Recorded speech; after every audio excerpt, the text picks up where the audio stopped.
on the plane ride there, found out that we wouldn't have the head ball coach. I guess we'll talk about that some more in the stories. Sure. But game had to be played, right? Still had to line it up. Sherrone Moore was acting head coach. Little bit different of an approach than I thought it was going to be. I really thought coming into this game that the test was going to be on the Penn State secondary because I didn't really feel like, number one, they had been tested, and the one time that they were tested against Marvin Harrison, they failed. Yes. I mean, that essentially gave up the game. That and the, lack of production on the offensive side. But in terms of what actually gave up the scores, it was the passing game from Marvin Harrison and Kyle McCord. So I wasn't very confident in them being able to stop us if we decided to throw the ball 35, 40 times. Fortunate enough for me, I didn't even have to have that question answered because Sherrone Moore is a stubborn bastard from the school of Harbaugh ball, and he played it to perfection. I mean, I don't know if it could have been a bigger FU than saying, okay, we're not even going to give you an opportunity to use that pass rush. We're not even going to give you an opportunity to get Kalen King going on an interception or any of these DBs going on an interception or revive the stadium and the team by giving you a turnover. We are going to turn the risk of us turning this ball over to you at any point in the second half down to -1, and we're going to run it 30 straight times. 30 straight times. Now, if you don't know why that's ironic, because, hey, we're all here because of sign stealing, right? Running it 30 times in a row in succession through halves is essentially giving the other team your signs. When you line up on the field with 7 offensive linemen multiple times in the second half alone, basically keying to the defense, there is no chance that this is a fucking pass. Not a chance. We threw one play action pass in the second half, and it was a pass interference. That's why it didn't count. Matter of fact, was that JJ's only incompletion? He was 7 of 8. He was 7 of 8. That was his only incompletion. Was the pass interference call? Told his quarterback, hey man, take the second half off. Just hand the ball off. We'll be all right. Excuse me? The thing you guys haven't done much of all year? Against the best running defense in America, right? Right? Okay. I like that they're embracing the role of the villain. I like that they're embracing the role of, you know what? We can't change our minds anyways. There's no amount of common sense or football knowledge we can offer up to you sycophants on Twitter to make you shut up anyways. So the only thing left to do at this point is to make you mad. The entire country of college football fans was rooting for Penn State on Saturday. So imagine my gleam and just the warmness in my heart to see all of you eat a dick. Like, oh my God, it felt so good. It felt so good in such a resounding way. We don't give a shit how we do it. Blake Corum left, Blake Corum right. Donovan Edwards got going this game. Hallelujah. Y'all done let the Don wake up. He has pretty good games against Penn State. Penn State is a thing for him. It's a thing for him. You would think it'd be Ohio State, but I mean, he's had a good game against Ohio State too, but it won't be that this way this year. It won't need to be. Okay. But if we want it to be, it will be. It won't. But anyway, yeah, no, I will say obviously that I was rooting for Penn State because obvious. Everybody was. Because obvious. Who wasn't? But in knowing James Franklin, I just knew it wasn't going to happen. Bozo. Absolute bozo. 4 minutes left in the game in your own territory. Let's go for it on 4th and 6. Let's go for it on 4th and 6. James, I don't know if you know this, but your quarterback is 8 for 17 for about 50 yards. And he hasn't picked up a third down with his arm in a while now. I think he picked up one first down with his arm in the first half, one in the second. Wasn't very consistent at all. And then his whole reasoning behind going for it was, yeah, we really felt like we needed to score points. We didn't feel like we would have a bunch of opportunities to score points. You didn't feel like you would have a bunch of opportunities to score points because you knew the offense was shit. So how is an offense that's shit and can't score a lot of points supposed to pick up a 4th or 6 in their own territory? And then there was his, let's go for 2 here. Yeah, let's go for 2 here. Once again, I just feel like we need to score points. Well, wait a minute, James, because I watched the post game, and one of the reporters was like, well, wait a minute, that doesn't make sense. If you kick a field goal there, it cuts it down to 8 points, which is literally 1 possession. And just make sure you have to take the 2 on the next one, but you get to keep playing. You get to stay in the game. You wouldn't even have to go for onside if you did that. 1 possession, little over 2 minutes left, you can play defense. You got 2 timeouts. Like, the way that coaches think about it's like, I'm either going to get it now or fuck the rest of the game. We'll just sit here and look angry on the sidelines for the next 4 minutes because I just gave the game up. It's stupid. Yes. But it's the type of decision making that a second-rate coach makes. I'm trying to tell you, man. Good coaches do not make decisions like that. Nick Saban does not go for it for 2 for hey, we need to score points. They went for 2 the first time they scored. Yep. To make it a 3-point game in the first half? Who gives a shit? Don't tell me you have the best defense in the country and then go for it for 2 the first time you score in the first half. How confident are you really in that defense when you are trying to give yourself cushion in the first half? That's James Franklin for you, though. Yeah, it is. Got out-coached by a guy who said, I'm going to play you like I play my little brother on Madden when I'm not really paying attention. Basically. Now, the good news is I do feel like y'all still kind of looked human. So I don't know what that means, but okay.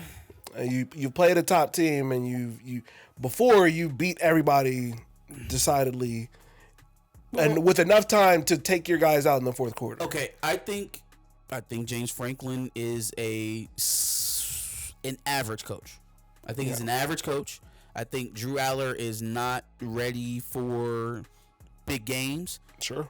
I think, honestly, at this point, I could safely say that Sean Clifford was more of a playmaker than Drew Aller. Sure.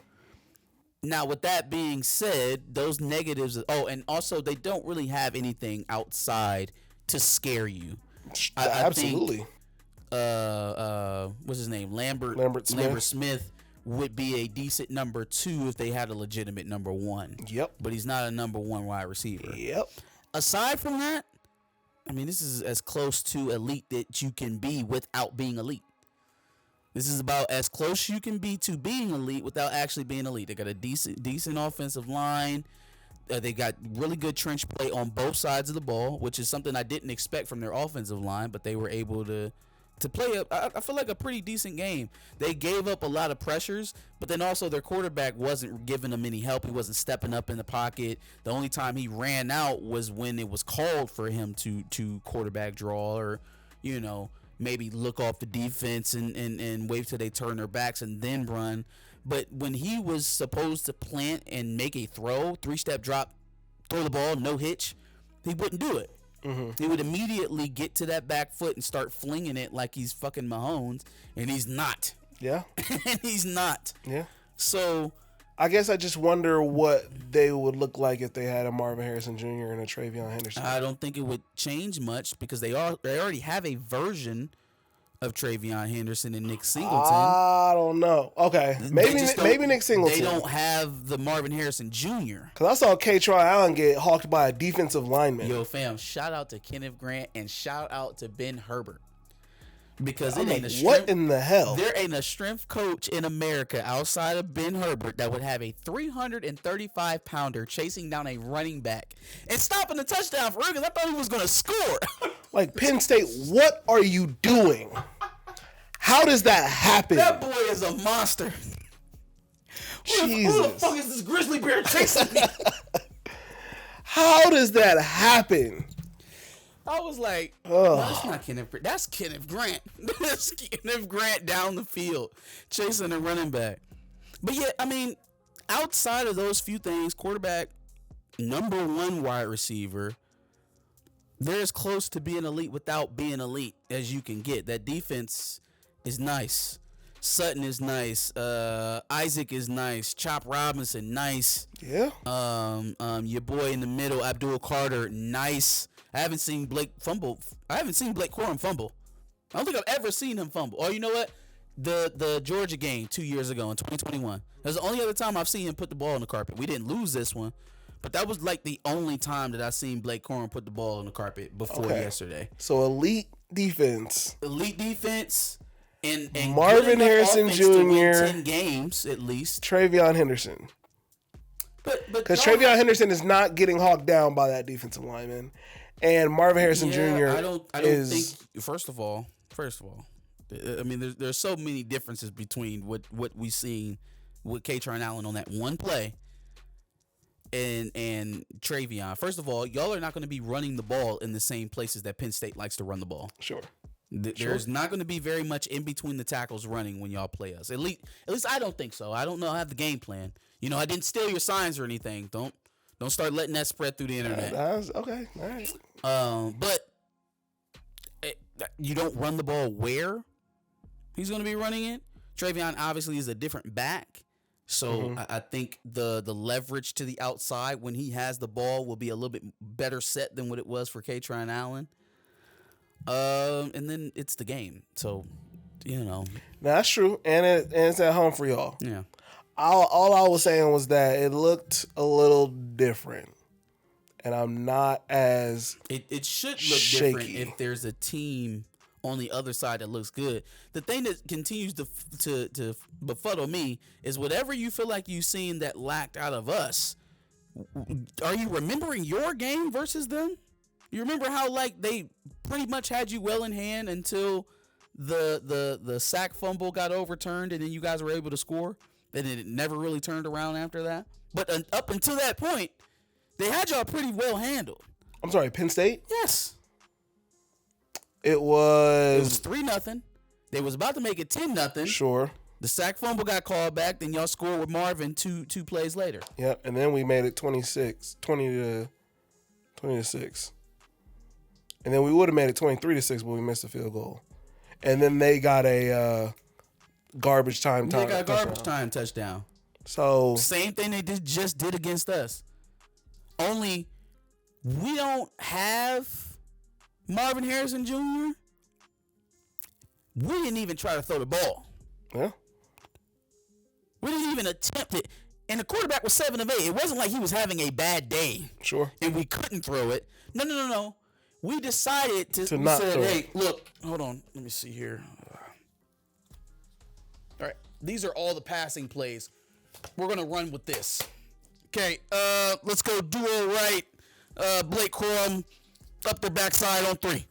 That's basically all. I mean, we took 3/4 of our playbook and threw it in the trash can. I'm not saying you guys look bad. I guess I feel more comfortable.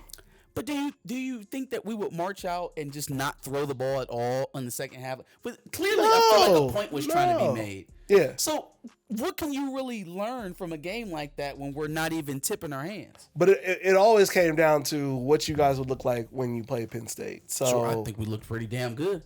I think you looked okay. All season, the running game came alive. I think we got 235 yards on the best defense, second best total defense, but the best running defense through 11 games. I feel like it's going to be a 12, close, 10 low-scoring game between us. For y'all's sake, I would hope so. That is certainly not the history of our season. Right? I mean, even at the Penn State game, it probably would have been 31-15 if not for the overturn of the interception. Or if they really wanted to get a touchdown at the end of the game when they picked up that first down, they could have. 24-15 as just a score in comparison to the 2012 game. It's like, well, we didn't do that bad against them, I guess. They did a little bit better, but, we didn't do too bad. You're not looking at how those games went. Not really paying attention to how those games went.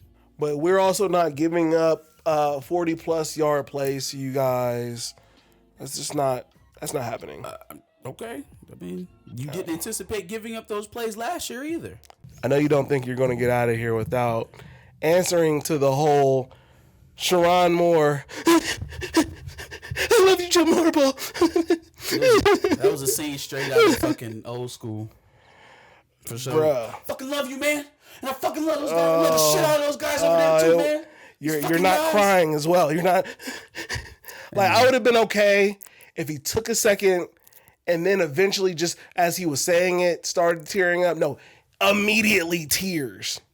Immediately. Man was happy, man. He I get a little bit of emotional. First black man to coach to a win in a top 10 matchup on the road in Michigan history.